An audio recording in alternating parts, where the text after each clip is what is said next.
Last class क्या हुआ था आपको? जनसंख्या हो रहा है, ठीक है। जनसंख्या में क्या हो रहा है?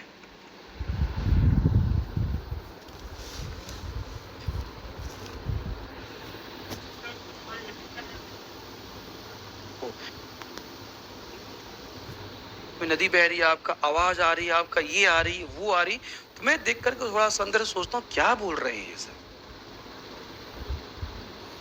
शहर के सेंटर से दूर गांव की तरफ वो अपने आवास बनाते हैं, तो शहर के केंद्र से दूर गांव की तरफ जो भूमि है वो वहां ज्यादा मांगी है और शहर के पास की भूमि वहां पे कम मांगी है। आदिवासी में उनका कैरेक्टर अलग है। मान लीजिए हमारी इंडिया में ऐसे समझो, हमारे इंडिया में हम और आप जितने लोग बैठे हुए सबका पैसे, सबके पास अच्छा खासा पैसा होता, तो हम और आप बताओ शांति ढूंढते, हम और आप प्रकृति के पास रहना चाहते, हम और आप साफ हवा ढूंढते, ये ढूंढते ना, हम और आप साफ पानी ढूंढते, तो साफ हवा साफ पानी भीड़ भाड़ वाले इलाके में मिलेगी या दूर इलाके में? दूर इलाके में तो हम भी कहाँ शिफ्ट करते? गांव की तरफ शिफ्ट करते। हमारा आपका पहला प्रायोरिटी भी पैसा कमाना है, क्योंकि ना तो हमें अच्छा शिक्षा मिला, ना तो हमें समझो बेहतर आपका आवास मिल रहा है, तो इसीलिए आपका साफ पानी साफ हवा ये सब हमने छोड़ दिया। मतलब कोई बात नहीं, गंदा पानी रहेगा चल जाएगा, पहले एक नौकरी ले लेते हैं। जितने लोग यहाँ पे बैठे हुए हो, आपका पटना में रहते, तो कितने लोगों को साफ पानी मिलता है पीने के लिए? आ, समझ रहे हो ना? आपका कितने लोगों को साफ पानी मिलता है, कितने लोगों को साफ हवा मिलती है? आपका ले तो रहे थे हवा अभी कुछ देर पहले आईवासर में, ये साफ पानी साफ, लेकिन अगर आपके पास पैसा होता तो? समझ में क्या कहना चाहता हूं? ठीक है, तो ये कहानी चल रही है आपको। तो भारत में नगरीकरण अलग कहानी पे चलता है, भारत की दुनिया अलग चलती है, पूरे विश्व की दुनिया क्या है आपका अलग चलती है। हम अभी अमीर बनने वाले हैं, पता नहीं बनेंगे कि नहीं बनेंगे, कौन जानता है। ये कोशिश जारी है हमारे, ठीक है। यूनाइटेड स्टेट ऑफ अमेरिका अमीर बन चुका है। आईवासर में वहां के लोगों का पर कैपिटा इनकम इंडिया की तुलना में बहुत ज्यादा है। आईवासर में जितना पूरे साल में कमाते नहीं उतना एक दिन में खर्च कर देते हैं उसे। आदिवासी में वो कहानी अलग चलती है, उनकी आपकी, उनकी कहानी अलग चलती है और इधर की कहानी अलग चल रही है, ठीक है। ये है प्रवासन के पुश और पुल फैक्टर, इसी को लिखना पड़ेगा आपको।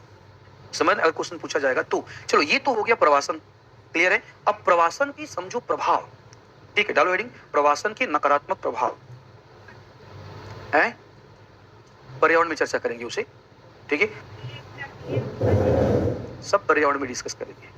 अगर आपने मुझसे पीटी पढ़ा हुआ है तो आप इसके बारे में जानती है, नहीं पढ़ा हुआ तो कोई बात नहीं, हम बताएंगे, डोंट वरी, ठीक है। पढ़ा हुआ है तुमने पीटी मुझसे, फिर तुमको क्यों नहीं पता है? ऐसा हो ही नहीं सकता कि मैं पीटी पढ़ाऊं इन सब शब्दों का यूज ना करूं, ठीक है। आप भूल गई हैं, आप भी बोले कि सर हम भूल गए हैं, याद नहीं आ रहा है आपका, ठीक है। बस थोड़ा एक मिनट बाद इतना जान लीजिए, प्रकाश प्रदूषण का मतलब होता है आर्टिफिशियल लाइट।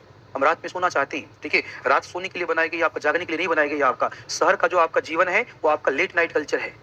शहर का जीवन क्या है? लेट नाइट कल्चर है आपका, लेट नाइट कल्चर। और शहर में हमने मनोरंजन के साधन दिए, हमने ट्रैफिक लाइट लगा दिया, स्ट्रीट लाइट हमने लगा दिया, चारों तरफ बल्ब लगा दिए, शॉपिंग मॉल खोल दिया हमने, आपका शॉपिंग मॉल खोल दिए, पीवीआर खोल दिए आपके, ठीक है। शॉपिंग मॉल पीवीआर में आपका क्या हो रहा है? आपका मूवी का शो चल रहा है आपका रात से 12 से 3 बजे तक, रात में आपका 11:30 से 2 बजे तक चल रहा है आपका। तो शॉपिंग मॉल अगर खुले रहेंगे आपका तो लाइट जलेगी, लाइट अगर जलेगी तो आसपास जो रेजिडेंशियल कॉलोनी है, आसपास रहने वाले जो लोग हैं, आसपास जो आपके जंगल हैं, आसपास जो आपके वन हैं, उस पर रहने वाले जो पशु पक्षी हैं वो सोएंगे कैसे? आईवास इसे कहते हैं प्रकाश प्रदूषण। आप जब बचपन में थी आपका, आप हर डेली रात में उल्लू देख लेती थी, कहाँ गया उल्लू? बचपन में जितनी आप क्या कहते हैं, रात में आप चमगादड़ भी देख लेती थी, कहाँ गया चमगादड़? ठीक है, बचपन में थी तो सुबह 5 बजे मुर्गा बोल देता था, आज कब बोले बेचारा?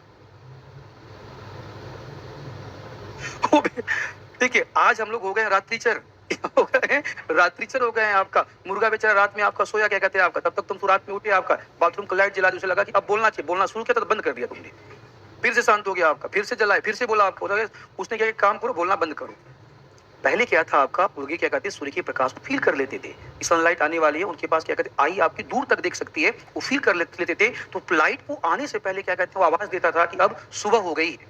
आवाज में आज तो मुर्गा ही बेचारा कंफ्यूज है कि कब बोले हैं। इसी को हम बोलते हैं लाइट पोल्यूशन, इसी को हम क्या बोलते हैं, लाइट पोल्यूशन बोलते हैं।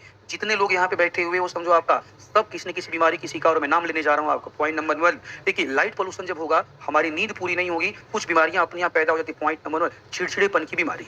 सब लोग इस बीमारी के शिकार हो, मानो या ना मानो। मेरे सामने तुम्हारा चिड़चिड़ापन नहीं चलता है, बाकी किसी के सामने तुम्हारा चिड़चिड़ापन चल जाएगा। पॉइंट नंबर, चिड़चिड़ेपन का शिकार। पॉइंट नंबर 2 क्या कहते हैं आपका, आपकी प्रतिरोधक क्षमता कम हुई है।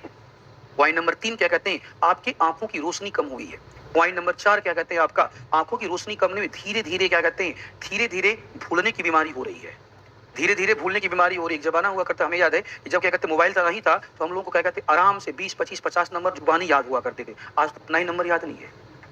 आई बात समझ में? भूलने का बीमारी आपको लगेगा धीरे धीरे, पता नहीं चलेगा आपका। आपका जीवन प्रत्याशा कम हो गया है। पहले क्या कहते हैं, आपको लोग आराम से 70-80 साल जी लेते थे, आज कहानी 60-65 में खत्म है। आईवास में 60-65 में कहानी खत्म है। देखिए, आपकी क्या कहते हैं काम करने की क्षमता कम हो गई है। आप क्या कहते हैं हेयर लॉस के शिकार हो गए हैं। देखिए, हेयर लॉस के शिकार हो गए, हाँ या ना? देखिए, पहले एक जमाना हुआ करता था, लोग कहते बाल सफेद होने का मतलब बुढ़ापा का क्या था, निशानी था। लोग बोलते थे कि हमने बाल धूप से सफेद नहीं किया है। आज तो क्या कहते हैं 10 साल का बच्चे का बाल सफेद हो गया, क्या बोले वो क्या बोले अब? ये कुछ बीमारियां हैं जिससे हम सब लोग पीड़ित है, और ये बीमारी पैदा किया है लाइट पोल्यूशन ने। किसने पैदा किया है? लाइट पोल्यूशन ने पैदा किया है। लाइट पोल्यूशन का मतलब होता है आर्टिफिशियल लाइट। नगरी उष्मन द्वीप, नगरी उष्मन द्वीप का मतलब होता है कि हमने पटना शहर बसाया। पटना शहर बसाया तो पटना शहर जब हमने बसाया तो पहले पटना शहर में जंगल हुआ करते थे, सारे जंगल हमने काट दिए, सारे पेड़ हमने काट दिए और कंक्रीट के जंगल यहाँ पे लगा दिए। हमने कंक्रीट की दीवारें खड़ी करनी शुरू किया, ईंट की दीवारें खड़ी करनी शुरू किया और सारे जंगल हमने काट दिए। तो कंक्रीट या ईंट क्या करता है, सन के लाइट को अब्जॉर्ब कर लेगा। तो सन के लाइट को अब्जॉर्ब करेगा तो तेजी से गर्म होगा। तो पटना क्या करेगा, बहुत तेजी से गर्म हो जाएगा और पटना के आसपास का जो ग्रामीण इलाका है वो ठंडा होगा। आदिवासी में होली में आपका छुट्टी अगर होगी तो अगर घर जाने का मन करके जाइएगा, अभी पटना की गर्मी फील कीजिए और गांव में जाकर देखिएगा ठंडा लगेगा। तो शहर जो होते हैं आसपास स्थित ग्रामीण क्षेत्रों की तुलना में इनका तापमान 3 से 5 डिग्री सेंटीग्रेड ज्यादा होता है। इस प्रकार जो शहर हैं एक उष्मा द्वीप के रूप में परिवर्तित हो जाते हैं, इसी का नाम होता है नगरी उष्मन द्वीप की समस्या। आदिवासी में ठीक है, ये हमारे हो गए। अब डालिएगा आपका प्रवासन के नकारात्मक प्रभाव। चलिए जरा सा अब हम प्रवासन के नकारात्मक प्रभावों की बातें कर लेते हैं। प्रवासन के नकारात्मक प्रभाव, नकारात्मक प्रभाव, प्रवासन के नकारात्मक प्रभाव। चलिए नकारात्मक प्रभाव, नकारात्मक प्रभाव की अगर हम बातें करें, हाँ सुन रहा हूं, क्या बोले थे? हाँ हाँ, एक साथ दिखा दीजिए। आप दिखाइएगा क्या कहते हैं आपका ग्रामीण क्षेत्रों के लिए ये क्या है, आपका पुश फैक्टर है। तो यही सुविधाएं शहरों में पाया जाना वहां के लिए पुल फैक्टर है। एक साथ मर्ज करके दिखा दीजिए, अलग अलग दिखाना आपको।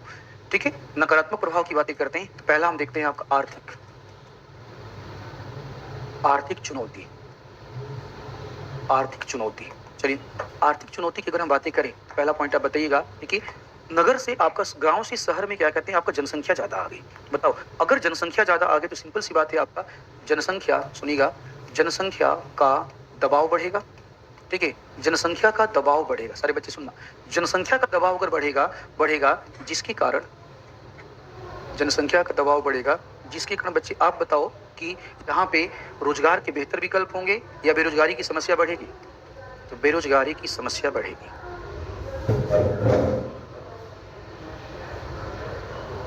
बेरोजगारी की समस्या, बेरोजगारी की समस्या बढ़ेगी। देखिए तो आगे बढ़ते हैं। अवसंरचना पर अत्यधिक खर्च आएगा। अवसंरचना पर अत्यधिक खर्च आएगा। अवसंरचना पर अत्यधिक खर्च आएगा। और आगे चलते हैं। ठीक है, अवसंरचना पर अत्यधिक खर्च आएगा। बेहतर आवास की चुनौती बढ़ेगी। बेहतर आवास की चुनौती बढ़ेगी। बेहतर आवास की चुनौती, इसमें सबसे ज्यादा जानते हो आपका जो नकारात्मक प्रभाव अच्छा होता है वो पर्यावरण होता है। सबसे ज्यादा पर्यावरणीय चुनौती, सबसे ज्यादा इसी पे आपको फोकस करना है। पर्यावरणीय चुनौती, ठीक है, पर्यावरणीय चुनौती। पर्यावरणीय चुनौती की अगर हम बातें करें, आप जानते हो, ठीक है, बस हम पॉइंट पॉइंट करके लिख दे रहे हैं। पर्यावरणीय चुनौती में आप बताओ निर्वनीकरण होगा ना। चलिए निर्वनीकरण,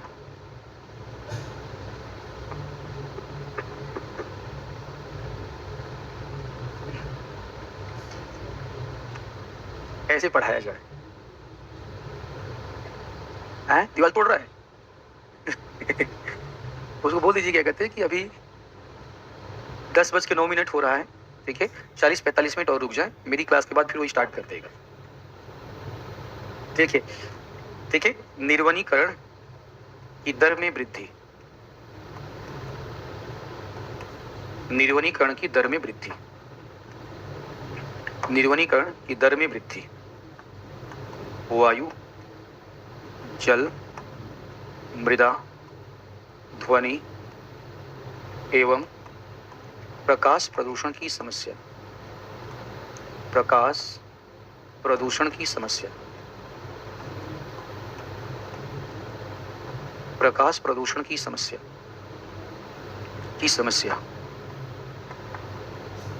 भौम जल संकट की समस्या, भौम जल संकट की समस्या, नगरीय बाढ़, नगरीय बाढ़ की समस्या, नगरीय बाढ़ की समस्या, नगरीय बाढ़ की समस्या, नगरीय उष्मन द्वीप,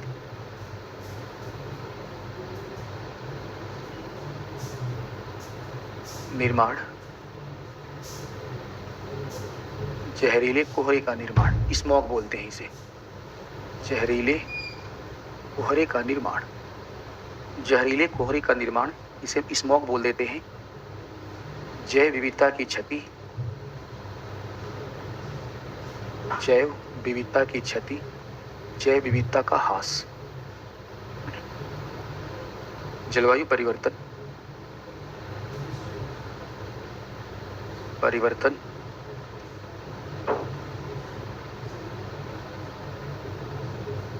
वैश्विक उष्मन,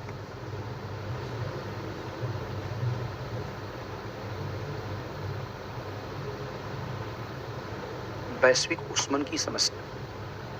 ठीक है, ठीक है, वैश्विक उष्मन की समस्या, ये पर्यावरण सबसे इंपॉर्टेंट हमारा पर्यावरणीय चुनौती होगा। ठीक ना, जब भी चुनौती हमसे पूछेगा तो फोकस हमारा कहाँ रहेगा? पर्यावरणीय चुनौती पे। आगे बढ़ते हैं। स्वास्थ्य संबंधित चुनौतियां,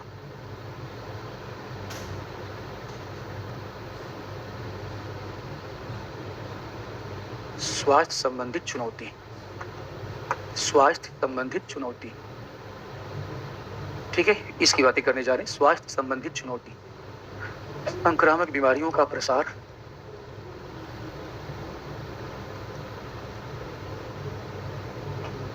संक्रामक बीमारियों का प्रसार, संक्रामक बीमारियों का प्रसार,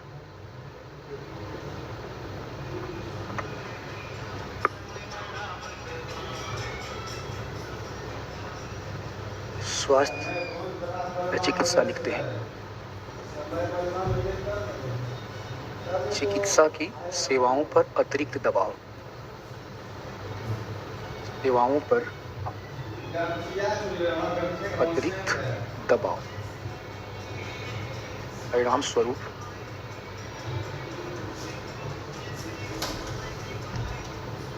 चिकित्सक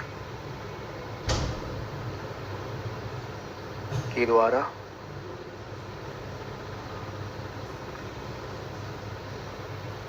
अपनी क्षमताओं के उपयोग में कमी, उपयोग में कमी,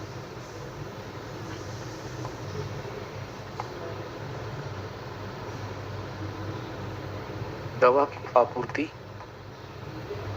संबंधित चुनौती,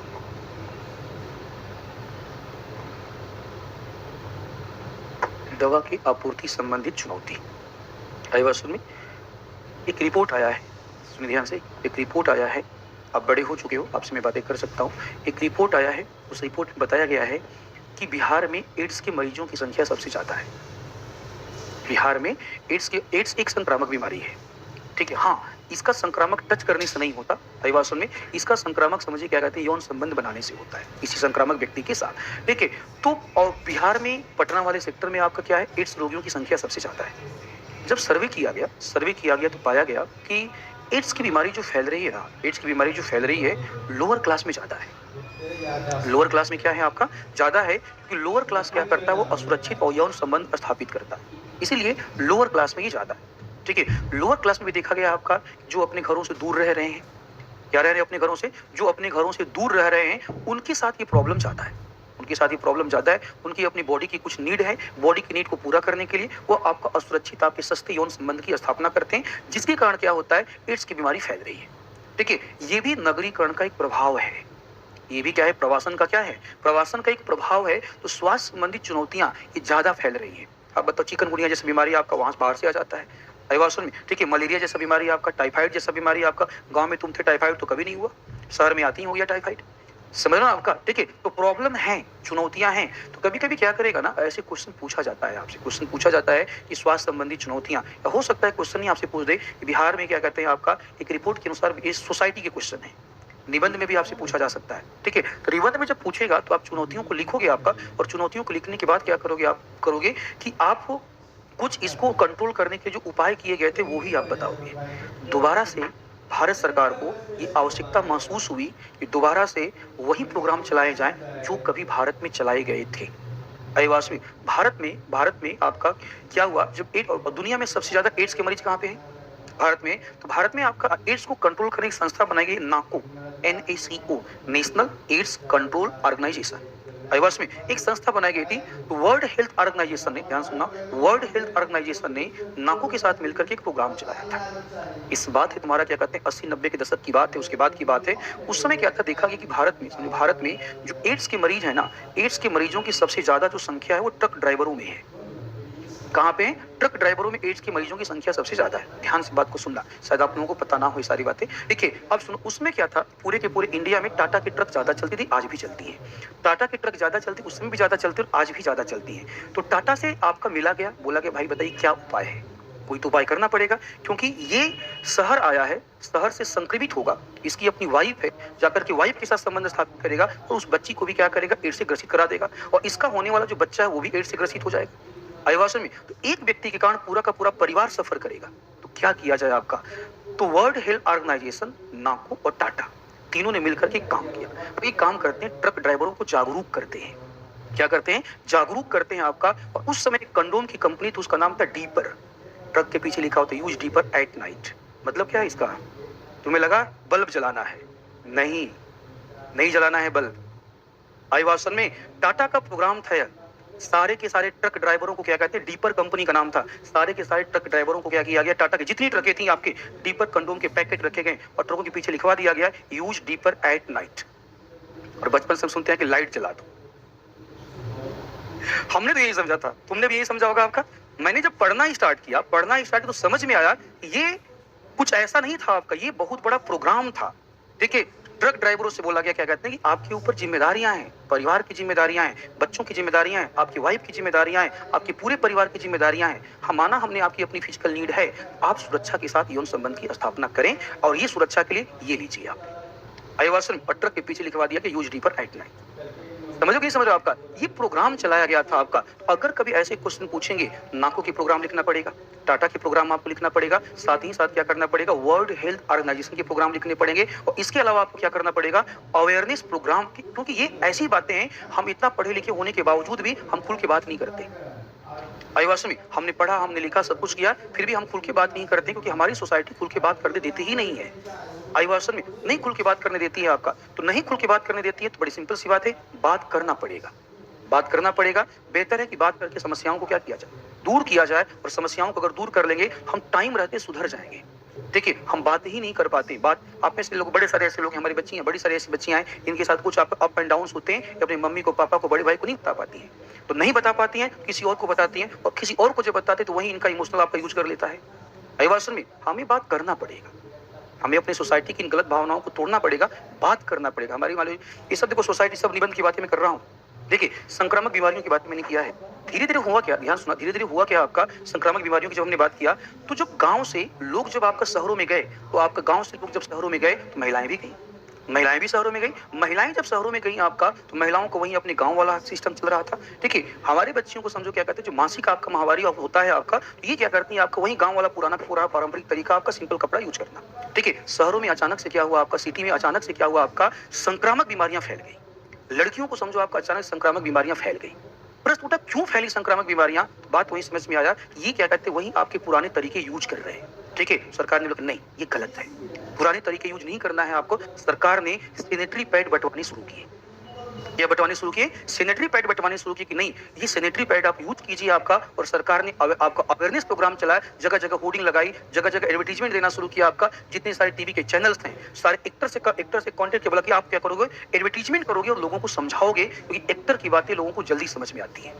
में आप बताओ, हम पढ़े लिखे हैं, फिर भी ये बच्चियां क्या कहते हैं, सैनिटरी पैड खरीदने जब जाती हैं आपका, वो काले रंग के प्लास्टिक में रहता है। भाई क्या गुनाह कर रहे हैं, जितनी लड़कियां हो सब रोजाना खरीदने क्या कहते हैं, काले रंग के प्लास्टिक में डांट देना उसे। तुरंत डांटो उसे। तुम्हें क्या लगता है हम चोरी करने आए हैं क्या? ठीक है, बिल्कुल सामने दो, ये गलत काम नहीं है आपका। सरकार ने प्रोग्राम चलाया सैनिटरी पैड का, और सरकार ने स्कूलों में हर जगह क्या कहते हैं आपका सैनिटरी पैड का प्रोग्राम चलाया और फ्री देना शुरू किया, ताकि संक्रामक बीमारियों को क्या कर सके आपका कंट्रोल किया जा सके।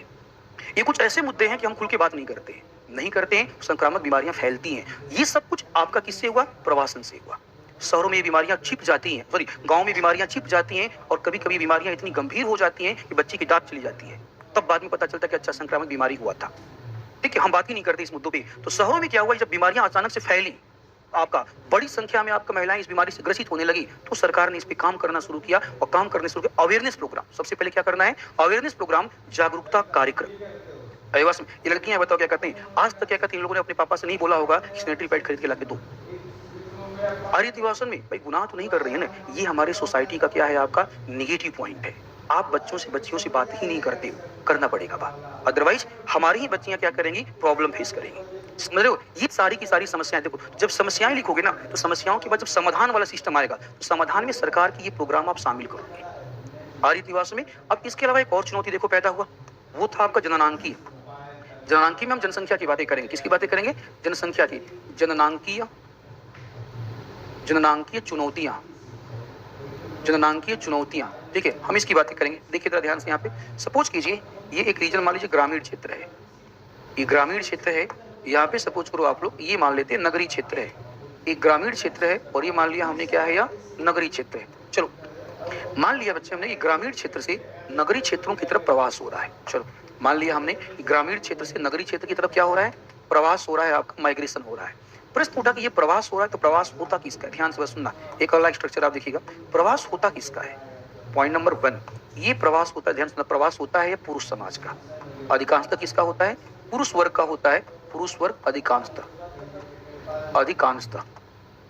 ठीक है, पुरुष वर्ग अधिकांशतः। ठीक है, दूसरा आपका पुरुष वर्ग में समझो आपका किसका होता है, युवा वर्ग का, युवा वर्ग की जनसंख्या का, युवा वर्ग की जनसंख्या का। ठीक है, अब बताओ इसका मतलब क्या हुआ? अगर ऐसा है तो ये जो ग्रामीण क्षेत्र है, सुनिए ध्यान से, ये जो ग्रामीण क्षेत्र है, इस ग्रामीण क्षेत्र में बचा कौन? इस ग्रामीण क्षेत्र में समझो बचा कौन? इस ग्रामीण क्षेत्र में बच्चे बचे, महिलाएं बची और बुजुर्ग बचे। ठीक है, बच्चे बचे, महिलाएं बची और बुजुर्ग बचे। बच्चे, महिलाएं और बुजुर्ग आज भी डिपेंडेंट पॉपुलेशन या निर्भर जनसंख्या के रूप में काउंट किए जाते हैं। हाँ ठीक है, शहरों में क्या कहते हैं, महिलाएं आत्मनिर्भर बन रही हैं, लेकिन पूरी तरह से अभी नहीं। ग्रामीण क्षेत्र में महिलाएं आज भी आत्मनिर्भर नहीं है आपका, उनको क्या कहते हैं, पुरुषों के ऊपर क्या है, निर्भर रहना पड़ता है। तो क्वेश्चन उठा कि ग्रामीण क्षेत्र में बचा कौन आपका? तो ग्रामीण क्षेत्रों में निर्भर जनसंख्या, सुनिए ध्यान से, निर्भर जनसंख्या, जिसमें हमने लिखा शिशु वर्ग, वृद्ध वर्ग और महिला वर्ग। शिशु वर्ग, वृद्ध वर्ग और महिला वर्ग, इसकी जनसंख्या में वृद्धि हुई, जनसंख्या में वृद्धि। ठीक है, आगे बढ़ते हैं। अब बताओ युवा जो जनसंख्या है, युवा जनसंख्या शहर की तरफ चली गई, तो ग्रामीण क्षेत्रों में युवा जनसंख्या अगर कम हो गई, बताओ ग्रामीण क्षेत्रों में कार्यशील जनसंख्या क्या हो गई?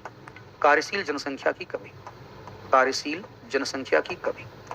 ठीक है, अगर बताओ युवा में कार्यशील जनसंख्या की कमी होगी, बताओ यहाँ पे श्रम का अभाव हुआ कि नहीं हुआ? ग्रामीण क्षेत्रों में श्रम का अभाव होने लगा। बताओ ग्रामीण क्षेत्रों में श्रम का अभाव होने लगा, खेती करेगा कौन?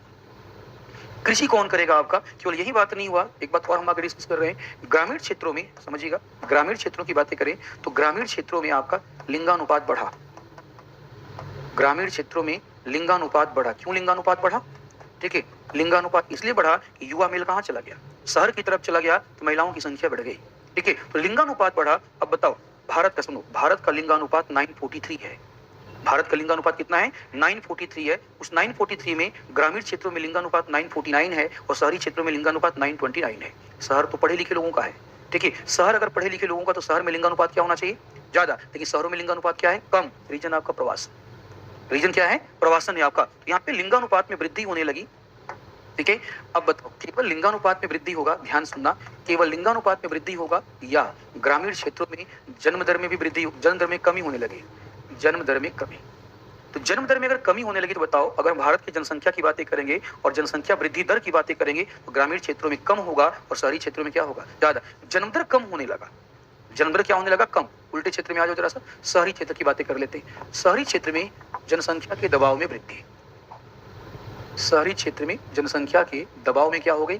जनसंख्या के दबाव में वृद्धि हुआ। तो शहरी क्षेत्र में जनसंख्या के दबाव में वृद्धि, दबाव में वृद्धि। पॉइंट नंबर 1, शहरी क्षेत्र में लिंगानुपात में कमी आई, लिंगानुपात में कमी, लिंगानुपात में कमी। ठीक है, शहरी क्षेत्रों में, ठीक है, श्रम की प्रचुरता, प्रचुरता, जिसके कारण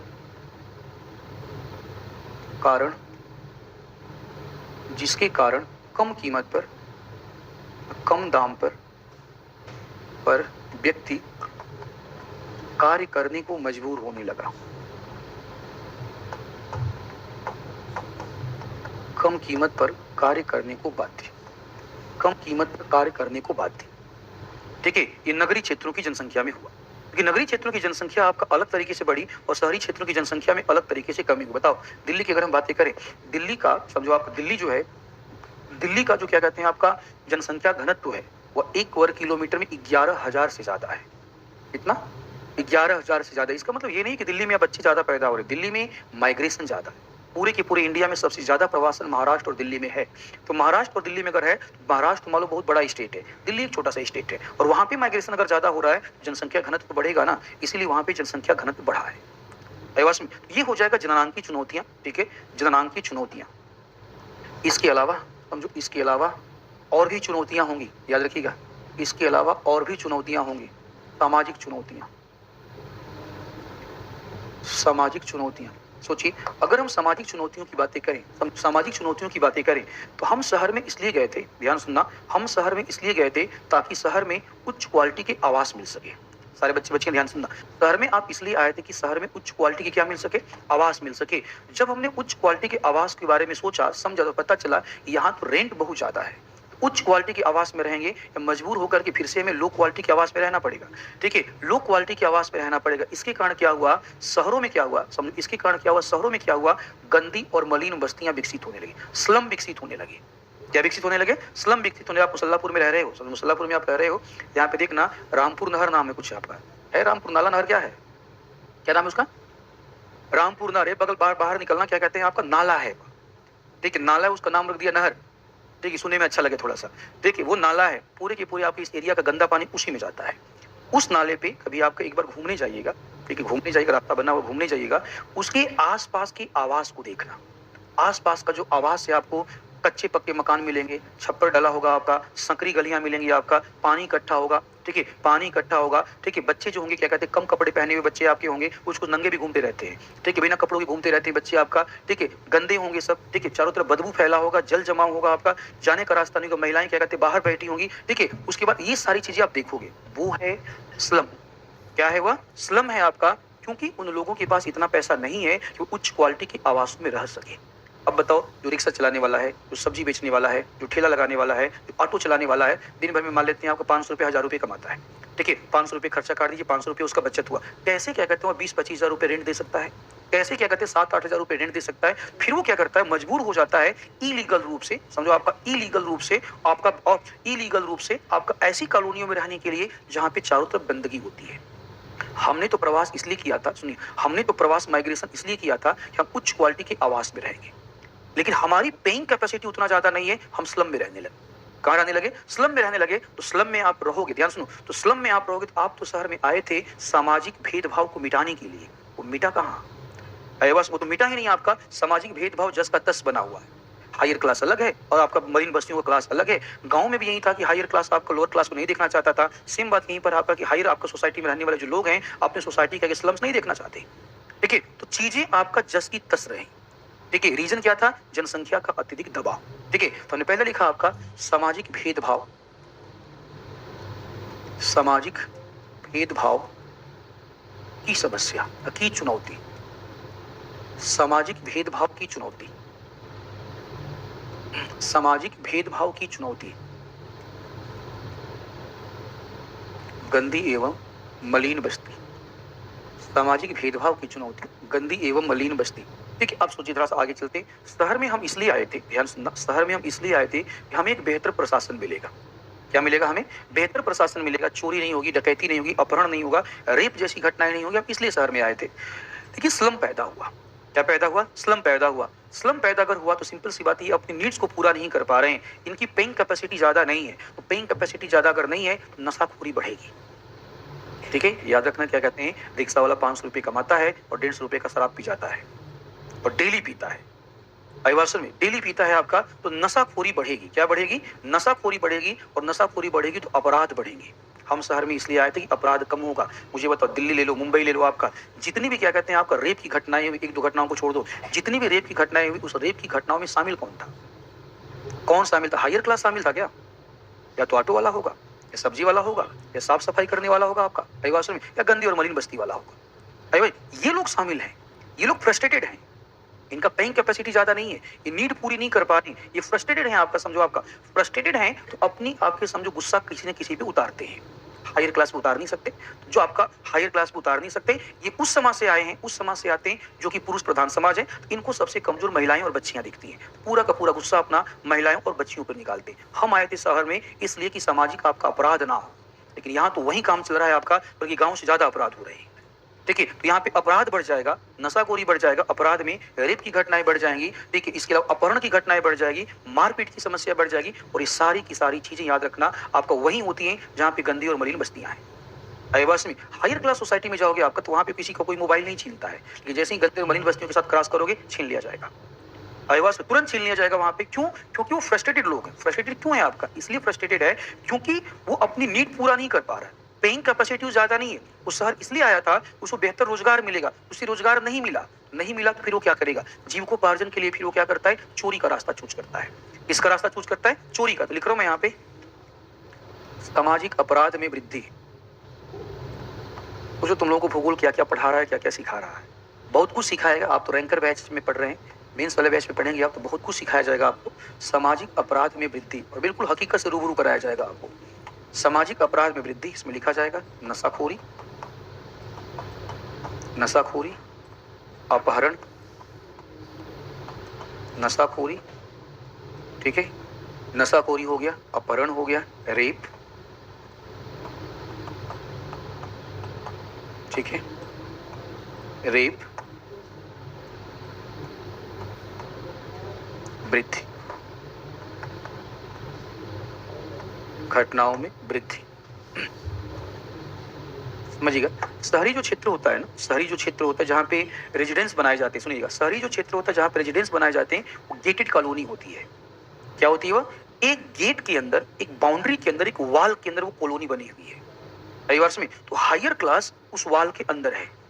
कहाँ पे हायर क्लास? वो हायर क्लास वाल के अंदर है, और लोअर क्लास उस वाल के कहाँ है? बाहर, उस दीवार के बाहर है। तो बताओ, सामाजिक असमानता बढ़ी तो आर्थिक असमानता भी क्या हुई? आप तो आए थे शहर में इसलिए कि आर्थिक असमानता को दूर कर सके। आर्थिक असमानता दूर हो रही है, ये आर्थिक असमानता बढ़ रही है, बढ़ रही है। तुमने लिखा यहाँ पे क्या कहते हैं? सामाजिक और आर्थिक असमानता में वृद्धि, सामाजिक असमानता में वृद्धि, सामाजिक असमानता में वृद्धि, सामाजिक असमानता में वृद्धि, सामाजिक असमानता में वृद्धि।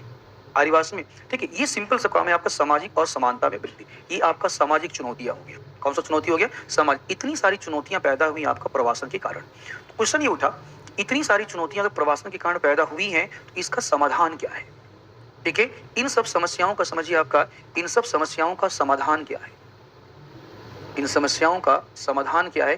किस प्रकार इन समस्याओं को दूर किया जाए? सुनते चलिएगा, किस प्रकार इन समस्याओं को दूर किया जाए। तो बोला कि इन समस्याओं को दूर करने के लिए, इन समस्याओं को दूर करने के लिए स्मार्ट शहर बनाइए, स्मार्ट शहर योजना।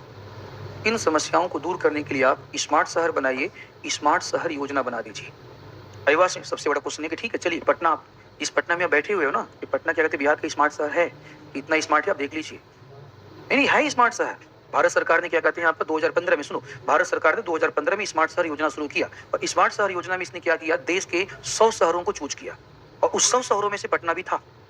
पटना आपके बिहार के 3 शहर, शुरुआत में 3 शहर थे, फिर 4 हुए, फिर 5 हो गए। नीतीश जी क्या कहते हैं, दबाव बना बना करके बढ़ाते रहते हैं, सेंट्रल गवर्नमेंट पे दबाव बना देते, 3 नहीं हमें 5 स्मार्ट शहर चाहिए। तो मुझे कोई बात नहीं, 5 ले लो, क्या दिक्कत है? ठीक है, तो 5 दे देगी आपका। अब क्या है स्मार्ट, उसी में क्या है आपका पटना एक स्मार्ट शहर है। स्मार्ट शहर की अपनी कुछ शर्तें होती हैं। 2015 से पहले ध्यान सुनिएगा, 2015 से पहले अगर कोई पटना में रहता होगा तो उससे पूछना 2015 से पहले बताओ पटना में इतने ओवरब्रिज क्यों नहीं थे? ओवरब्रिज का निर्माण स्मार्ट सिटी का योजना है, प्लान है। 2015 से पहले आपका बिहार में संग्रहालय, मनोरंजन के केंद्र, शॉपिंग कॉम्प्लेक्स आपका, साथ ही साथ आपके बड़े-बड़े पीवीआर क्यों नहीं बने? सारा बना 2015 के बाद आपका स्मार्ट सिटी योजना का पार्ट है यह। देखिए 2015 से पहले आपका पटना की सड़कें आपका चौड़ी क्यों नहीं हुई आपका? देखिए ये सारा स्मार्ट शहर योजना का प्लान है। 2015 से पहले आपका गंगा पे नए पुल क्यों नहीं बनाए गए? देखिए सब कुछ स्मार्ट शहर में चलेगा। आईवास में 2015 से पहले आपका 2015 की बातें करें तो 2015 से पहले नीतीश जी थे ना? नीतीश जी थे आप, और नीतीश जी थे ना? 2005 से बताओ क्या कहते हैं महाराज? देखिए 2005 से आपका अब नीतीश जी की हालत जानते हो क्या होगी? नीतीश जी का तो क्या होगी, वो कुछ सुन नहीं पाते हैं, समझ नहीं पाते हैं आपका। तो 3 आईएएस के अधिकारी हैं जो नीतीश जी का सारा डिसीजन लेते हैं। आईवास वो भूल जाते हैं आपका कहीं जाएंगे आपका क्या कहते हैं, मान लो कोई प्रोग्राम है आपका हंसने वाला तो वहाँ रो देंगे, कहीं रोने वाला प्रोग्राम है ताली बजा देंगे वहाँ पे आपका, कहीं कुछ का कुछ बोल देते हैं आपका, ठीक है आपका। तो मान लो 2005 से आप हो, सिंपल सी बात है, क्या आपको ये नहीं पता था कि दिल्ली में आपका मेट्रो परियोजना चल रही है? पटना में ले आते, पटना में मेट्रो प्रोजेक्ट आया 2015 के बाद, ये पटना स्मार्ट सिटी का अनाउंस किया गया। आईवास में पटना स्मार्ट सिटी को, जब पटना को स्मार्ट सिटी बनाया गया, स्मार्ट सिटी की शर्त होती तेज परिवहन। क्या होता है? तेज परिवहन, ट्रैफिक मुक्त परिवहन चाहिए हमें आपका। तो तेज परिवहन के लिए हम मेट्रो लेकर के आए और ट्रैफिक मुक्त परिवहन के लिए हमने आपका क्या किया, ओवरब्रिज बनाने शुरू किए। आईवास में गंगा के ऊपर हमने नए ब्रिज बनाने शुरू किए ताकि हम तेज परिवहन की सुविधा लोगों को दे सके। आईवास में देखिए 2015 से पहले आप देखोगे पटना में वो बहुत बड़े बड़े मल्टीप्लेक्स नहीं थे। आईवास में टाटा आकर के यहाँ पे इन्वेस्ट नहीं कर रहा था। 2015 के बाद समझो आप देखोगे बोरिंग रोड का विकास शुरू हुआ आपका, और बोरिंग रोड आज क्या कहते हैं पटना का सबसे आपका हाईटेक रीजन बना हुआ है। आईवास में देखिए 2015 से पहले आप जाकर के देखो तो पटना में बड़े बड़े शॉपिंग मॉल नहीं थे। देखिए टाटा ने क्या किया आपका, जमीन एक्वायर किया आपका, और जमीन एक्वायर करके सिटी सेंटर खोला उसने। देखिए सिटी सेंटर टाटा का है आईवासन में। तो ये सब आपका स्मार्ट सिटी का पार्ट था, इसका पार्ट था या स्मार्ट सिटी का पार्ट था। 2000 स्मार्ट सिटी कहती है कि लोगों को मनोरंजन के साधन देने पड़ेंगे। 2015 से पहले बिहार का संग्रहालय कहाँ था, और आज नया संग्रहालय बनाया ना, और मोदी जी ने आकर इसका इनॉग्रेशन किया था। देखिए ये सब स्मार्ट सिटी का प्लान है। अगर पटना स्मार्ट सिटी नहीं होता तो पटना का इंफ्रास्ट्रक्चर इतना डेवलप नहीं होता। 2015 से पहले पटना में हाई राइज बिल्डिंग क्यों नहीं बनते थे? 2015 से पहले आपका समझो हाई राइज की बिल्डिंग क्यों नहीं बनते थे? 10 फ्लोर 15 फ्लोर के क्या कहते हैं आपका आवास क्यों नहीं बनते थे? ये स्मार्ट सिटी का कैरेक्टर है। और जैसे ही पटना को स्मार्ट सिटी हमने बनाया, पटना के अंदर ये सारे के सारे डेवलपमेंट होने लगे। मेरे क्वेश्चन का जवाब देना, देखिए मेरे क्वेश्चन का जवाब देना क्या कहते हैं, अगर हम स्मार्ट सिटी की बातें कर रहे हैं, पटना स्मार्ट सिटी हो गया, हमने सारी फैसिलिटी, देखो स्मार्ट सिटी की अपनी कुछ शर्तें होती। पॉइंट नंबर 1, आधारभूत अवसंरचना बहुत बेहतर होना चाहिए। ठीक है। पॉइंट नंबर 2, तकनीकी रूप से विकसित होना चाहिए। पॉइंट नंबर 3, परिवहन की सुविधाएं बिल्कुल तेज होनी चाहिए। पॉइंट नंबर 4, मेट्रो जैसी परियोजना यहाँ पे होनी चाहिए। पॉइंट नंबर 5, रोजगार के बेहतर विकल्प होने चाहिए। पॉइंट नंबर 6, आपका उन्नत कोटि की आवास होनी चाहिए। पॉइंट नंबर 7, जल और विद्युत की कोई समस्या नहीं होनी चाहिए। पॉइंट नंबर 8, समझो आपका बेहतर इन्वायरमेंट, बेहतर पर्यावरण होना चाहिए। पॉइंट नंबर 9, समझो आपका शिक्षा हॉस्पिटल बेहतर होना चाहिए। 2015 के पहले पटना में आपका इतने सारे एनआईटी आईआईएम क्यों नहीं खुल रहे थे? क्यों आज बातें हो रही हैं आपका? नीतीश जी 2005 से बैठे हुए हैं, पहले ही बातें कर लेते। इन सब चीजों के लिए फंड चाहिए। क्या चाहिए? फंड चाहिए। और सेंट्रल गवर्नमेंट जिस 100 शहरों को स्मार्ट सिटी बना रही है, फंड अलॉट कर रही है। ठीक है। ये सारी की सारे आपका स्मार्ट सिटी एक ऐसा शहर होता है जिसका विकास आपका सस्टेनेबल रूप से किया जाता है। पुरानी अवसंरचना के स्थान पे नई अवसंरचना बनाई जाती है। 10 शर्तें हैं आपका स्मार्ट सिटी की, जो मैंने अभी 10 आपको काउंट कराया।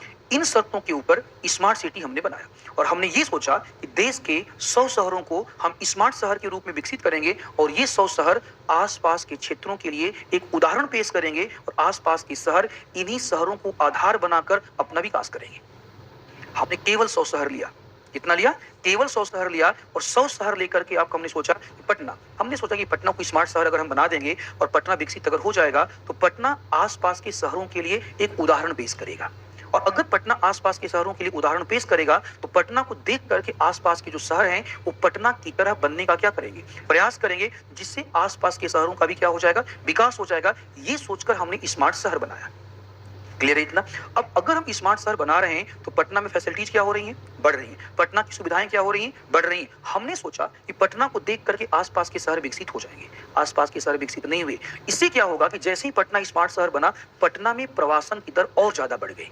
पहले 100 लोग आते थे, अब 200 लोग आ रहे हैं। पहले 200 लोग आते थे, अब 500 लोग आ रहे हैं। आईवास में तो अगर प्रवासन की दर अगर बढ़ गई, बताओ आपका फिर स्मार्ट शहर तो वही समस्याओं वाला बन जाएगा जो पहले आपका पटना हुआ करता था। आईवास में दिन क्या किया जाए? तो ये काम करते हैं कि गांव के लोग आपका शहर में आ रहे हैं, गांव के लोग कहाँ आ रहे हैं, शहर में आ रहे हैं, क्यों ना कुछ शहरी सुविधाएं गांव में डाल दिया जाए। कुछ शहरी सुविधाएं कहाँ डाल दिया जाए, गांव में डाल दिया जाए। स्मार्ट शहर कहता है आपका, स्मार्ट शहर कहता है कि रोड अच्छे होने चाहिए, गांव के रोड अच्छे बना देते हैं, गांव में विद्युत का सप्लाई कर देते हैं, गांव में इंटरनेट का सेवाएं दे देते हैं, गांव में मनोरंजन के साधन दे देते हैं, गांव में अच्छे अच्छे स्कूल खोल देते हैं, गांव में अच्छे अच्छे हॉस्पिटल्स खोल देते हैं। गांव में हम क्या करते हैं, गांव में भी रोजगार प्रदान करते हैं और इसके लिए आसपास के क्षेत्रों में आपका कुशल योजनाएं चला देते हैं। अगर हम ऐसा करेंगे तो गांव के जो लोग शहरों में आ रहे हैं, अगर उनको ये सुविधाएं गांव में मिल जाएंगी तो गांव में रहना आपका ज्यादा महसूस करेंगे। अयवास में तो हमने शुरू किया स्मार्ट गांव पर योजना, स्मार्ट गांव योजना या मिशन लिख सकते हैं, मिशन यहां पे लिख लीजिए, मिशन सब ज्यादा अच्छा है। स्मार्ट शहर मिशन, स्मार्ट गांव मिशन, स्मार्ट गांव मिशन। ठीक है, प्रश्न उठा और क्या किया जाए, एक काम बस करना है, इन दोनों के अलावा एक काम और कर देना है, जितना ज्यादा हो सकता है नगरीकरण की दर में वृद्धि करो। क्या वृद्धि करो, आपका नगरीकरण की दर में वृद्धि। तो हमें क्या करना पड़ेगा, नगरीकरण करना पड़ेगा। ठीक है, नगरीकरण करना पड़ेगा। अगर ये सारे काम हम कर देते हैं, सुनिए, अगर ये सारे के सारे काम हम कर देते हैं तो हमारी समस्याएं क्या हो जाएंगी, हमारी समस्याएं दूर हो जाएंगी। अगर ये सारे काम हम नहीं कर पाते हैं हमारी समस्याएं दूर नहीं हो पाएंगी।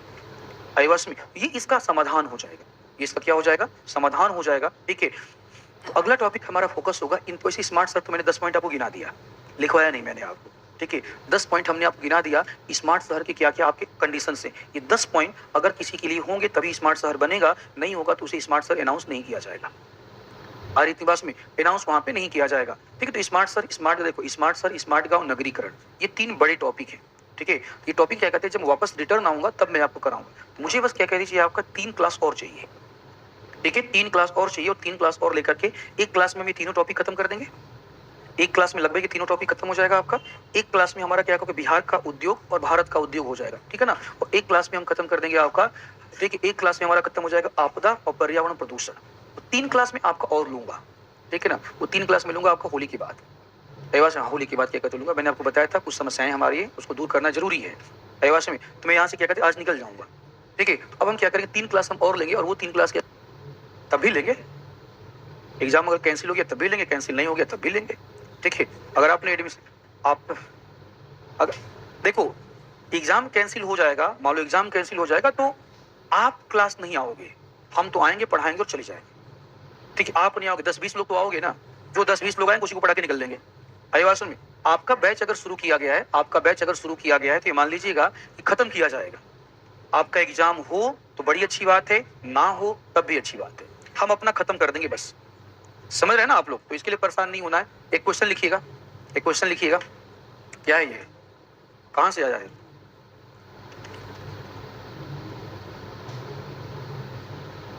किसका क्वेश्चन है यार। गूगल वैकल्पिक विषय के बारे में कौन जानना चाहता है, आप जानना चाहती हैं। तो आपने पीटी वाली क्लास मेरा किया है, पीटी वाला क्लास किया, उसे क्वालिफाई कर जाएंगे, परेशान मत रहिए। आज जितना हमने पीटी पढ़ाया हुआ है ना आपको, ठीक है, Indian geography, world geography, oceanography, ये सब जितना पढ़ाया हुआ आप पढ़िए, आप 30% छोड़िए, 50% आप ले आएंगे। ठीक, उसके लिए परेशान आपको नहीं रहना है। ठीक है ना, तो एक क्वेश्चन लिख लीजिए आप लोग, एक क्वेश्चन लिखिएगा, तो क्या आप ऐसा समझते हैं, क्या आप ऐसा समझते हैं, क्या आप ऐसा समझते हैं, क्या आप ऐसा समझते हैं कि स्मार्ट शहर मिशन, स्मार्ट शहर मिशन, स्मार्ट शहर मिशन, स्मार्ट शहर मिशन, मिशन नगरीकरण, नगरीकरण की समस्याओं को, नगरीकरण की समस्याओं को दूर कर सकता है, नगरीकरण की समस्याओं को दूर कर सकता है, दूर कर सकता है, कर सकता है। अगला क्वेश्चन, अब देखो मैंने प्रवासन के आपके कई कारण बता दिए हैं, अब इस टॉपिक में बिहार के साथ जोड़ने जा रहा हूं।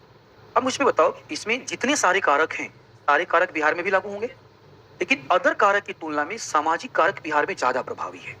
अयवासन में जब हम बिहार को फोकस करके लिखेंगे, आपका बिहार को फोकस करके लिखेंगे तो सामाजिक कारक पे हमारा फोकस क्या होगा, ज्यादा। लिखिए क्वेश्चन जरा सा, बिहार में प्रवासन, बिहार में प्रवासन की प्रवृत्ति, बिहार में प्रवासन की प्रवृत्ति, प्रवृत्ति इसके प्रमुख कारकों, प्रवासन की प्रवृत्ति इसके प्रमुख कारकों, इसके प्रमुख कारकों, उत्पन्न समस्याओं, उत्पन्न समस्याओं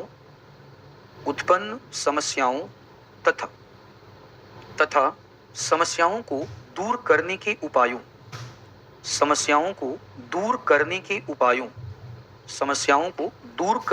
उपायों की व्याख्या करें।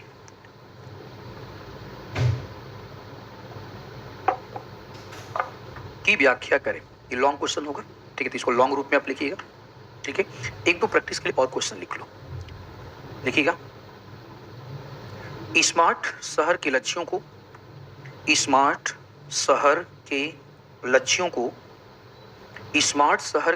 को तब तक पूरा नहीं किया जा सकता है। स्मार्ट शहर के लक्ष्यों को तब तक पूरा नहीं किया जा सकता है, जब तक स्मार्ट गांव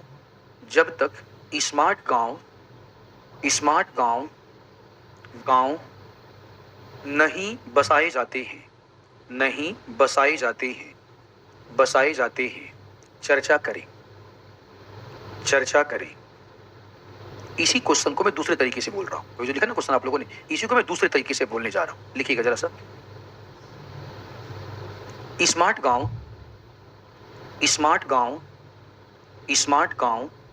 स्मार्ट शहर मिशन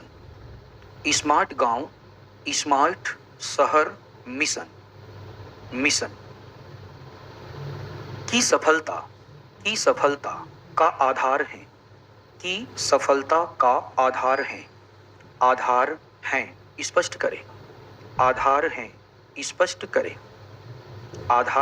स्पष्ट करें। नगरीकरण मैंने नहीं पढ़ा है आपको, बट नगरीकरण के भी कुछ क्वेश्चन आप लिख दीजिएगा, ठीक है। और इस टॉपिक को खुद से पढ़ करके लिखने का प्रयास कीजिएगा, ठीक है। और जब मैं आऊंगा तो नगरीकरण पढ़ा दूंगा आपको, ठीक है। एक दो क्वेश्चन आप नगरीकरण का भी लिख लो आप, ताकि घर पे आपको प्रैक्टिस करने के लिए रहे। क्या हो गया है? क्या ऑनलाइन क्लास नहीं चल रहा है? हाँ, नहीं, बिल्कुल नहीं। मैं जब क्लास लेता हूं तो केवल क्लास लेता हूं, और जब मैं छुट्टी पे जाता हूं तो केवल छुट्टी पे जाता हूं। ये जब मैं नौकरी में था तभी से मैंने अपनी लाइफ में अप्लाई किया हुआ। प्रोफेशनल को पर्सनल के साथ मैच नहीं करना है। हाँ, पीडीएफ मिल जाएगा, उसके लिए टेंशन नहीं लेना है। उसके लिए आपको स्मार्ट सिटी सबका पीडीएफ मिल जाएगा, उसके लिए परेशान आपको नहीं रहना है। आप, हमने बोला ना कि हम दिलवा देंगे आपको, परेशान मत रहिए, आपको हम दिलवा देंगे, उसके लिए परेशान नहीं रहिएगा आपका। और दूसरी बात क्या है कि ऑनलाइन तो हम ले लें, लेकिन ऑनलाइन तो आपको मिला ही नहीं ना, कैसे पढ़ोगे फिर? ठीक है, हम इसका पीडीएफ डलवा देंगे। प्रॉपर आपका टॉपिक होगा स्मार्ट शहर मिशन, 2 पेज का 2.5 पेज का प्रॉपर उसके बारे में लिखा होगा। हम गेसी तो बच्चा दे रहे हैं, ये जो हम बोल रहे हैं ना आपका, देखिए हर टॉपिक पे लगभग 3 4 5 क्वेश्चन दे रहा हूं ना आपको, तो है क्या ये? यही तो है गेस। देखिए कोई टीचर क्या करेगा, आपको क्लास खत्म होने के बाद 50 क्वेश्चन दे देगा, और मैं आपको हर टॉपिक के साथ दे रहा हूं। यही तो है गेस क्वेश्चन। अब यूपी बीपीएससी क्या करेगा, इसी क्वेश्चन को पूछेगा आपसे, थोड़ा सा चेंज कर देगा, थोड़ा सा बिहार के साथ जोड़ देगा। समझ ना, आपका पटना स्मार्ट शहर है, और जिस दिन लास्ट क्लास होगी मैंने आपको बोला है ना कि 20-25 क्वेश्चन का फॉर्मेटिंग कराऊंगा, ठीक है, तो करवाऊंगा मैं फॉर्मेटिंग, ठीक है, उसका टेंशन आप मत लीजिएगा। और बोलोगे 50 क्वेश्चन और दे दूंगा, ठीक है। अभी तक बताओ जितना टॉपिक हम लोगों ने पढ़ा है 25-30 क्वेश्चन तो हो ही गया होगा, ज्यादा ही हो गया होगा, ठीक है। तो हर टॉपिक पे मैं आपको क्वेश्चन दे रहा हूँ, लगभग 4-5 क्वेश्चन मैं दे देता हूँ। आज मैंने आंसर आपको नहीं लिखवाया, डेली तो मैं आपको आंसर भी लिखवाता हूँ ना, हाँ या ना। चलिए मान लीजिए मैंने आपको गेस दे दिया, अब गेस नहीं फंसा तो विक्टिम कौन बनेगा? बोले कि मास्टर तो बड़ा जोश जोश में गेस दे रहा था, तब इसका गेस बेकार हो गया। वास्तव में हम जो क्वेश्चन दे रहे हैं, आपको टेंशन मत लीजिए, सारा टॉपिक खत्म हो जाएगा ना, 15 से 20 क्वेश्चन का फॉर्मेटिंग करूंगा, और एक पेज में लिख करके आपको 25-30 क्वेश्चन दे दिया जाएगा। कुछ शॉर्ट और कुछ आपके लॉन्ग हो जाएंगे, वो आप घर पे जाकर के प्रैक्टिस कीजिएगा। अब उसे आप गेस मान लो या उसे आप प्रैक्टिस का सेशन मान लो, चॉइस आपकी है, ठीक है ना। लिखिए जरा नगरीकरण का क्वेश्चन लिख लीजिए। नगरीकरण का देखो, भारत में नगरीकरण की प्रवृत्ति,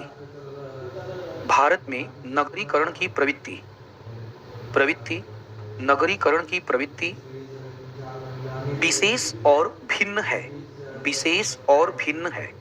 नगरीकरण की प्रवृत्ति विशेष और भिन्न है, चर्चा करें। शॉर्ट हो गया, विशेष और भिन्न है, चर्चा करें। ये शॉर्ट क्वेश्चन होगा। एक लॉन्ग क्वेश्चन लिखिए जरा। देखो भारत में नगरीकरण को को नियंत्रित करने वाले कारकों, नियंत्रित करने वाले कारकों की चर्चा करते हुए, नियंत्रित करने वाले कारकों की चर्चा करते हुए, चर्चा करते हुए, चर्चा करते हुए, कारकों की चर्चा करते हुए नगरीकरण से उत्पन्न प्रमुख समस्याओं, नगरीकरण से उत्पन्न प्रमुख समस्याओं, उत्पन्न प्रमुख समस्याओं एवं इन समस्याओं के समाधान हेतु, इन समस्याओं के समाधान हेतु केंद्र सरकार के द्वारा, केंद्र सरकार के द्वारा चलाई गई प्रमुख योजनाओं, केंद्र सरकार के द्वारा चलाई गई प्रमुख योजनाओं को स्पष्ट करें, प्रमुख योजनाओं को स्पष्ट करें, योजनाओं को स्पष्ट करें। ये हमारा लॉन्ग हो जाएगा। एक क्वेश्चन बिहार के साथ ना, एक क्वेश्चन बिहार के साथ कि बिहार में नगरीकरण की प्रवृत्ति, बिहार में नगरीकरण की प्रवृत्ति अत्यंत ही मंद है, नगरीकरण की प्रवृत्ति अत्यंत ही मंद है। इसके प्रमुख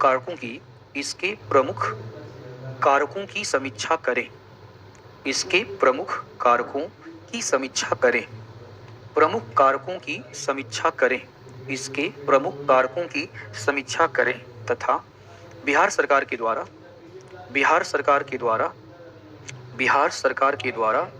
उठाए गए कदम, बिहार सरकार के द्वारा उठाए गए कदम को स्पष्ट करें, उठाए गए कदम को स्पष्ट करें,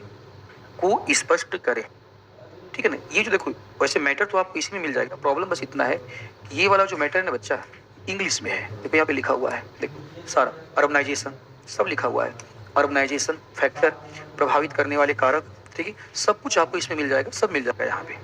बस अंतर इतना कि इंग्लिश में है, इसको हिंदी में वो लोग ट्रांसलेट कर रहे हैं। मेरा सारा जो मैटर होगा आपको याद रखिएगा, इंग्लिश का कंटेंट होगा उसे हिंदी में ट्रांसलेट करके प्रॉपर एक लैंग्वेज बना के आपको दिया जाएगा, क्योंकि मेरा ऐसा मानना है कि हिंदी की किताबों से इंग्लिश में मैटर ज़्यादा बेहतर है। आपको इसी पीडीएफ में सब कुछ मिल जाएगा। अब देखिएगा इसी पीडीएफ में आपको सब मिल जाएगा।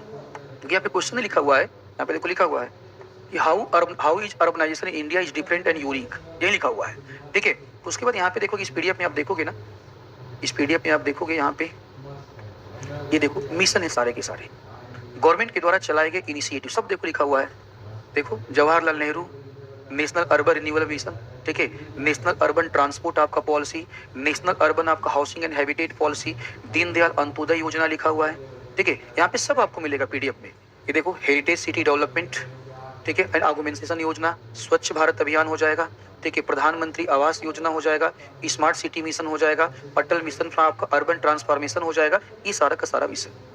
उसके बाद देखो यहाँ से आ जाएगा आपका प्रॉब्लम एसोसिएटेड विद अर्बनाइजेशन, ठीक है ना। इसके बाद यहाँ पे प्रॉब्लम होगा, ठीक है, बिहार में अर्बनाइजेशन, ठीक है, ये भी इसके अंदर है आपका, ठीक है, स्मार्ट सिटी मिशन, ये यहाँ से शुरुआत होगा आपका स्मार्ट सिटी मिशन का, ठीक है। तो प्रॉपर देखो आपका स्मार्ट सिटी मिशन के बारे में सब लिखा हुआ आपको मिल जाएगा, ठीक है। ये सारे ऑब्जेक्टिव क्या है, ठीक है। उसके बाद देखो स्मार्ट सिटी मिशन का स्ट्रेटेजी क्या है आपका, ठीक है। आपको कोर इंफ्रास्ट्रक्चर क्या है, 10 पॉइंट देखो, कोर इंफ्रास्ट्रक्चर में देखिए आपका ये सारे के सारे 10 पॉइंट है, ये 10 पॉइंट आपको यहाँ पे मिल जाएंगे। उसके बाद ये भी इसमें लिखा होगा कि आपका coverage duration finance smart city का, और उसके बाद प्रोग्रेस क्या प्रोग्रेस है। उसके बाद यहाँ पे देखो आपका चैलेंजेस क्या होंगे स्मार्ट सिटी के।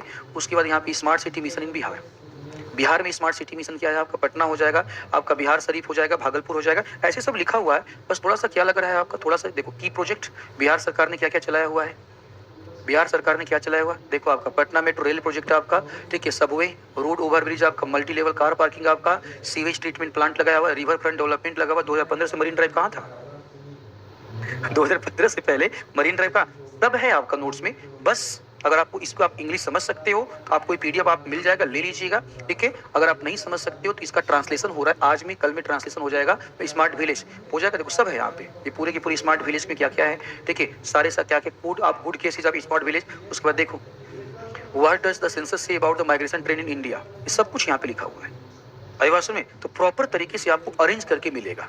बस इस इंग्लिश को हिंदी में अच्छे से क्या किया जाएगा, ट्रांसलेट किया जाएगा, एक अच्छा लैंग्वेज बनाया जाएगा और लैंग्वेज बना के आपको दे दिया जाएगा।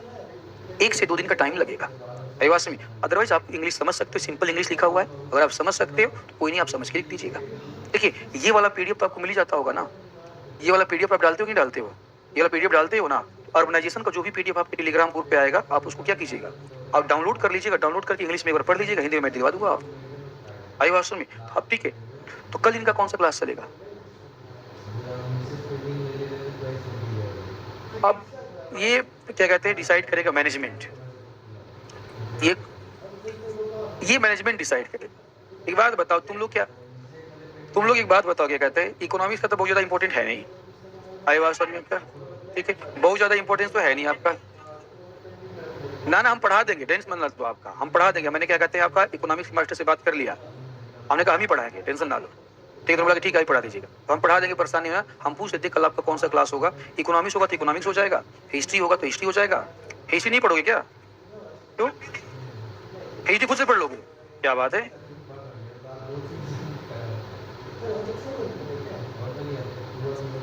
हैं? क्या सर नहीं है, इकोनॉमिक्स वाले सर नहीं है, भरत सर यहाँ नहीं है। और नहीं वो इकोनॉमिक्स चलेगा, पॉलिटिक्स, उनसे पूछो उनका प्लान क्या है। श्योर हैं आप? चलिए ठीक है, कल से इन लोगों का कहना है, कल से आप लोगों का हिस्ट्री का क्लास होगा। ठीक है, हिस्ट्री नाम लिख दियो ना? ठीक है, अब नाम लिख दिए तो मैं चेक करके मिल लूँ नीचे। चलो ठीक है बालक, तो मिलते हैं हम लोग क्या कहते हैं एक गैप के बाद, मिलते हैं और आकर के क्या कहते हैं टॉपिक हम कंप्लीट कर देंगे। ठीक है, तो कल से चलेगा, कल से आपका इतिहास चलेगा, तो इतिहास पढ़िएगा आप लोग। ठीक है, लीजिए भाई, गुड मॉर्निंग, बैठ जाइए, बैठ जाइए, तो साउंड तेज कीजिए।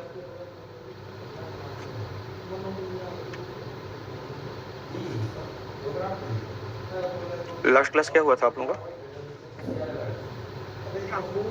जनसंख्या हो रहा है, ठीक है, जनसंख्या में क्या हो रहा है?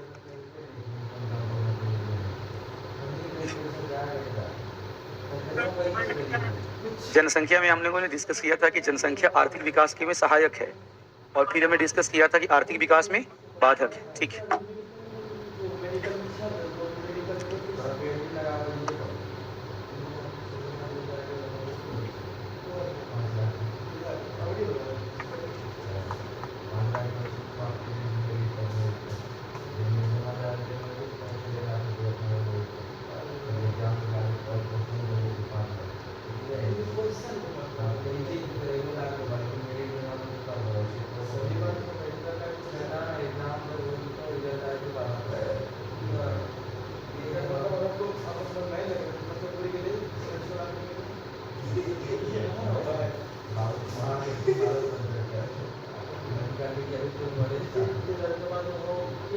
चलिए, प्रवासन प्रभावित करने वाले कारक और प्रभाव।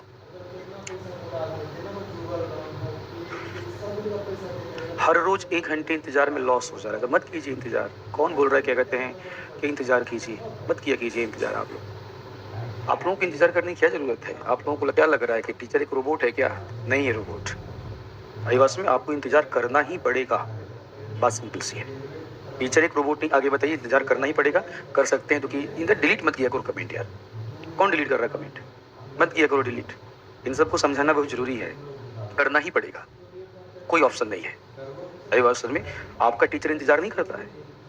टीचर आता है क्या कहते हैं क्लास में 8 बजे आ जाता है, आप लोग क्या करते आते रहते हो, तो टीचर इंतजार नहीं कर रहा है। इंतजार आपको करना पड़ेगा, टीचर को नहीं। आई बात समझ? टीचर रोबोट नहीं है, इतनी बात समझ लीजिए। क्या कहते हैं, टीचर रोबोट नहीं है, टीचर भी इंसान है। टीचर का भी तबीयत खराब होता है, टीचर की भी चीज़ें होती हैं। आपने 1000 रुपये दे करके, 500 रुपये दे करके टीचर को खरीद नहीं लिया है। इस बात को जितना जल्दी दिमाग में बैठा सकते हो बैठा लो, जितना जल्दी दिमाग में बैठा सकते हो बैठा लो आप इसे। ठीक है, बाकी टीचरों की तरह मैं नहीं हूँ और ना ही मैं वैसा बिहेवियर करूँगा आपके साथ। बाकी टीचर हो सकता है बहुत माहौल बनाते हो प्यार से, नहीं, हम नहीं बात करते प्यार से, हम फैक्ट वाली बातें करते हैं। अभिभाषण में ठीक है, मुंहफट इंसान हूँ मैं, बिल्कुल एकदम टू द पॉइंट मुंह पे फेंक दूंगा। अभिभाषण में ठीक है, आप बोलोगे सर पढ़ाई नहीं हो रहा है, मैं बोलूँगा नहीं होगा सिलेक्शन। बात सिंपल सी है आपका। आप बोलोगे सर हमारी ये समस्या है, समस्या का समाधान बताऊंगा, लेना है लीजिए, नहीं लेना है मत लीजिए। ठीक है, इंसान टीचर भी इंसान है। आपको क्या लगता है आपका तबीयत खराब हो जाता है तो आप क्या कहते हैं छुट्टी मार देते हो? टीचर के पास तो वो भी ऑप्शन नहीं है। टीचर के पास तो वही ऑप्शन नहीं है कि बेचारा छुट्टी मांग सके। आपको क्या लगता है, आपको 5 घंटा पढ़ना आ रहा है तो पिछले 6 महीने से सुबह 8 बजे से लेकर के रात में 8 बजे तक क्लास ले रहा हूँ। है हिम्मत क्लास लेने की? आप पढ़ नहीं सकते हो, हम लगातार क्लास लिए जा रहे हैं, ठीक है ना? आप पढ़ नहीं सकते हो, लगातार हम 6 महीने से क्लास लिए जा रहे हैं। तो ये सब चीज़ें बिल्कुल मत किया कीजिए। क्या कहते हैं, अगर आपको लगता है कि ये क्लास आपके लिए बेनिफिशियल है तो इंतज़ार कीजिए। लगता है ये क्लास आपके लिए बेनिफिशियल नहीं है तो यहाँ पे आने की आपको कोई ज़रूरत नहीं है। सॉरी, ठीक है, सॉरी इसके लिए, ठीक है। अगर आपको लगता है कि नहीं क्लास बेनिफिशियल है, आपके मेंस में ये क्लास आपकी हेल्प कर सकती है, तो 10-15 मिनट इंतजार आप कर सकते हैं। और आज ही तो इंतजार किया है जी, आज ही तो इंतजार किया है आपका। डेली तो मैं 8-5 पे आ ही जाता हूँ, ठीक है। एक दिन नीतीश जी ने इंतजार करवा दिया, एक दिन आज इंतजार हो गया आपका। मैं अनाउंस करवाने वाला था कि जाके बोल दो, क्या कहते हैं कि आज मैं क्लास नहीं ले पाऊंगा, मेरी हालत ख़राब है, ठीक है। फिर मैं कहा चलो कोई बात नहीं, आपको इन्फॉर्मेशन नहीं था, आ गया हूँ, 1 घंटा 1.5 घंटा 2 घंटा जितना भी हो सकता है उतना क्लास ले लेता हूँ, क्योंकि आपको इन्फॉर्मेशन नहीं था तो आपका टाइम बड़ा प्रेशियस है। अब मैं वहाँ से अपने आप को मजबूत बना के आ रहा हूँ कि चलो क्लास लूँगा, तब तक तुम बम फोड़ देती हो। याद रखो, तुम बम फोड़ोगे, हम मिसाइल फोड़ देंगे, इस बात को याद रखना, ठीक है ना। तो इसलिए इस बात को ध्यान रखिए। आपको लगता है कि क्लास बेनिफिशियल है तो प्लीज़ आप आइए। इंतज़ार करना 10-15 मिनट बहुत बड़ी बात नहीं है। इंटरव्यू में जाएंगे तो इंटरव्यू में हो सकता है कि 1 घंटा इंतजार करना पड़े, तो वहाँ जाके बोल दीजिएगा ये आप 1 घंटा इंतजार करवाते हो ना, हम इंटरव्यू नहीं देंगे, हम जा रहे हैं, तो चले जाइएगा। बीपीएससी बोले कोई बात नहीं, बहुत बढ़िया काम कर रहे हैं, आप जा रहे हैं, आप चले जाएंगे तो हमारा थोड़ा सा लोड क्या हो जाएगा, कम हो जाएगा। चलिए करते हैं स्टार्ट। हम डिस्कस करने वाले प्रवासन प्रभावित करने वाले कारक तथा इसके प्रभाव, ठीक है। इस टॉपिक को हम बिहार में लेके चलेंगे, ठीक है, बिहार में भी लेके चलेंगे। और बिहार में जो प्रवासन है, देखिए बिहार में जो प्रवासन है, बिहार में प्रवासन की अगर हम बातें करें तो बिहार में प्रवासन का नेचर बिल्कुल अलग है। बिहार में प्रवासन का नेचर बिल्कुल क्या है, अलग है। हम देखेंगे कि प्रवासन जब होता है तो किस क्लास का प्रवासन होता है, अपर क्लास का होता है, मिडिल क्लास का होता है, लोअर क्लास का होता है। चाइल्ड माइग्रेट करते, समझो चाइल्ड क्या कहते हैं, माइग्रेट करते हैं, आपकी फीमेल माइग्रेट करती हैं, वो आपका उसके बाद समझो मतलब यूथ माइग्रेट करता है, क्यों करता है, इन सब पे हम क्या कहते हैं डिटेल में डिस्कस करने वाले हैं। इस टॉपिक को कितने डायमेंशन में मैं जोड़ूंगा, ध्यान से सुनिएगा। सबसे पहले हम डील करेंगे आपका प्रवासन, तो प्रवासन के कारक। सबसे पहले हम क्या फोकस कर देंगे, आपका कारक, ठीक है। कारक में जहाँ पे बच्चे फोकस होगा ना, फोकस क्या कहते हैं होगा आपका, एक बड़ा इंपॉर्टेंट फैक्टर होता है पुश फैक्टर, और एक क्या होता है पुल फैक्टर होता है। तो पुश और पुल फैक्टर ये बड़ा इंपॉर्टेंट होता है, ठीक है। और यहाँ से क्वेश्चन पूछे जाते हैं, सीधा क्वेश्चन, एक क्वेश्चन लिख लो जरा, एक क्वेश्चन लिखो, फिर टॉपिक स्टार्ट करता हूँ। लिखो, लिखिएगा। प्रवासन, प्रवासन, प्रवासन को प्रभावित करने वाले, प्रवासन को प्रभावित करने वाले, प्रवासन को प्रभावित करने वाले, प्रभावित करने वाले, करने वाले विभिन्न कारकों, विभिन्न कारकों को स्पष्ट करते हुए, विभिन्न कारकों को स्पष्ट करते हुए, विभिन्न कारकों को स्पष्ट करते हुए प्रवासन के, प्रवासन के पुश तथा पुल, ऐसे ही आप लिख देंगे हिंदी में, पुश तथा पुल, पुश तथा पुल कारक को, पुश तथा पुल कारक की विस्तृत व्याख्या करें, पुश तथा पुल कारक की विस्तृत व्याख्या करें, विस्तृत व्याख्या करें, ठीक ना। ये क्वेश्चन है, अब मैं आपको समझाने जा रहा हूँ, आप समझिएगा, और जो आपको लिखने का मन करेगा आप लिख लीजिएगा। सपोज कीजिए बच्चे, मान लेते हैं हम प्रवासन की बातें करने जा रहे हैं, माइग्रेशन या प्रवासन। अगर आपसे पूछा जाए कि माइग्रेशन या प्रवासन का मीनिंग क्या है, माइग्रेशन या प्रवासन का तात्पर्य क्या है, ठीक है। अगर सिंपल से क्वेश्चन पूछा जाए आपसे कि आप बताओ जरा प्रवासन का मीनिंग क्या है, तात्पर्य क्या, तो एक लाइन में क्या बोलोगे आपका कि प्रवासन एक ऐसी प्रक्रिया है जिसमें किसी एक क्षेत्र में निवास करने वाला जनसंख्या का समूह स्थायी या अस्थायी रूप से किसी अन्य क्षेत्र में गमन कर जाता है। अब किसी अन्य क्षेत्र में जो गमन करता है उसके कई रीजन हो सकते हैं। हो सकता है कि गमन करके वो नए क्षेत्र में स्थायी आवास बना ले, ऐसा भी हो सकता है कि स्थायी आवास ना बनाए, वो अस्थायी आवास बना ले। अब मूव करने के, ट्रांसफर होने के कई फैक्टर हो सकते हैं। जैसे आप बच्चे हो, आप लोग क्या कहते हैं पटना में आए हो, तो आप एजुकेशन के पॉइंट ऑफ व्यू से ट्रांसफर हुए हो। आपका मेन पर्पज क्या है, एजुकेशन है, आपका मेन पर्पज एजुकेशन है, आपका शिक्षा के लिए आए हो। इसी तरह आपने देखा होगा कि पटना में कुछ लोग शिक्षा के लिए आते हैं तो कुछ लोग रोजगार के लिए आते हैं, आते हैं कि नहीं आते हैं, कुछ लोग रोजगार के लिए, कुछ लोग शिक्षा के लिए आए, कुछ लोग अपना बिजनेस करने के लिए आते हैं, ठीक है। तो पर्पज, उद्देश्य अलग अलग हो सकता है। उद्देश्य क्या हो सकता है, अलग अलग हो सकता है। मैटर ये करता है कि उद्देश्य अगर अलग अलग है तो सिमिलरिटी क्या है, कॉमन चीज क्या है। आपने अपना आवास छोड़ा और आवास छोड़ करके किसी अन्य क्षेत्र में आपका आवासित हो गए और किसी अन्य क्षेत्र में रहने जा रहे हैं। एक लाइन लिखूंगा मैं यहाँ पे, तात्पर्य जब किसी क्षेत्र में निवास करने वाली, जब किसी क्षेत्र में निवास करने वाली जनसंख्या का एक समूह या व्यक्ति स्थायी या अस्थायी रूप से किसी अन्य क्षेत्र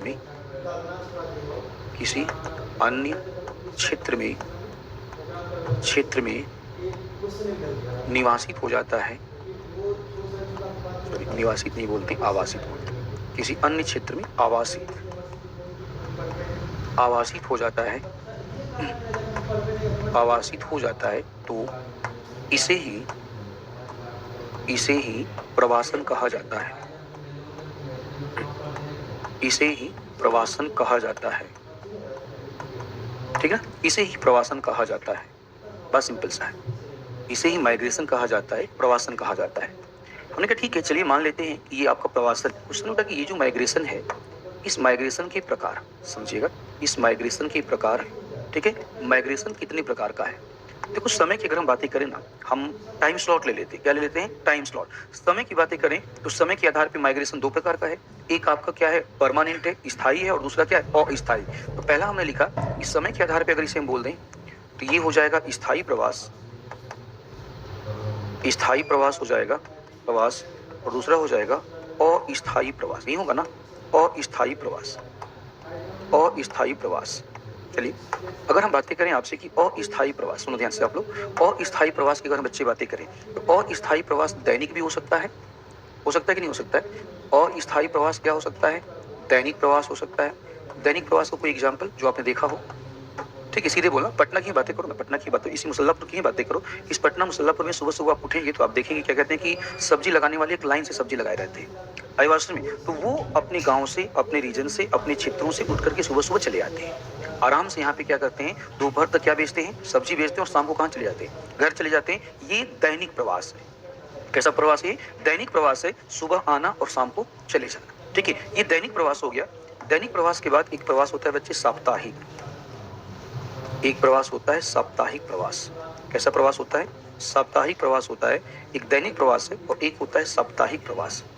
साप्ताहिक प्रवास तुम समझ रहे हो, ठीक है। जैसे मान लीजिए कोई गाँव, मान लो क्या कहते हैं, कोई गाँव का कोई कहीं का भी व्यक्ति हो, उसकी तबीयत मान लीजिए खराब होगी, आता है यहाँ पे हफ्ते दिन, एक हफ्ता, 2 हफ्ता, 5 दिन, 10 दिन यहाँ पे आता है, हॉस्पिटल में ट्रीटमेंट करवाता है और वहाँ से वापस चला जाता है। वो कैसा प्रवास हो गया, साप्ताहिक प्रवास हो गया। ये साप्ताहिक प्रवास हो जाएगा। साप्ताहिक प्रवास के बाद अगर हम देखें तो मासिक प्रवास है। कैसा प्रवास है बच्चे, मासिक प्रवास है आपका, मासिक प्रवास है। मासिक प्रवास का मतलब महीनों आपको रुकना पड़ेगा, 1 महीना, 2 महीना, 3 महीने। जैसे आप में से कई सारे ऐसे बच्चे होंगे जिन्होंने प्री क्वालिफाई किया हो ऑनलाइन से। देखिए अब उन्होंने क्या किया, देखा कि कुछ ऐसा पैच चल रहा है आपका 2 महीना 3 महीना के लिए, कहाँ